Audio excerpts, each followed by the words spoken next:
Qui sont les 15 000 personnes qui ont défilé devant le cortège syndical du 1er mai? Jamais ils n'avaient été aussi nombreux. Et jamais le défilé officiel n'avait autant souffert de la comparaison.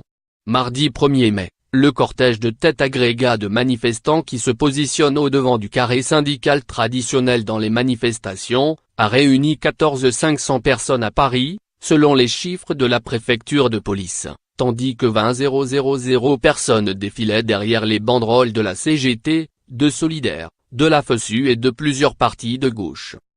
Apparu pendant la mobilisation contre la loi travail en 2016, le cortège de tête a d'abord réuni quelques centaines de militants, surtout issus de la mouvance anarcho-autonome ou antifasciste, dans toute sa complexe diversité. Il est allé grossissant, atteignant 2 ans plus tard une ampleur inédite.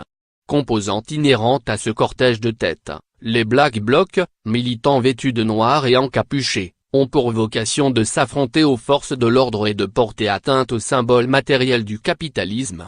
Mardi 1er mai, la préfecture de police en a décompté un 200. Casser, c'est récupérer l'argent que les multinationales volent au peuple, revendiquait un tract distribué en marge de la manifestation.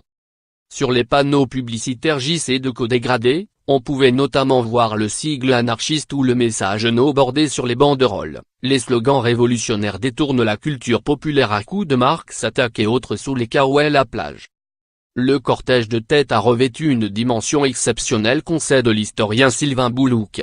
Dans toutes les catégories sociales et professionnelles venues manifester, à commencer par les étudiants et les cheminots, on trouve aujourd'hui des personnes solidaires des manifestants ultra, estime ce spécialiste des gauches radicales.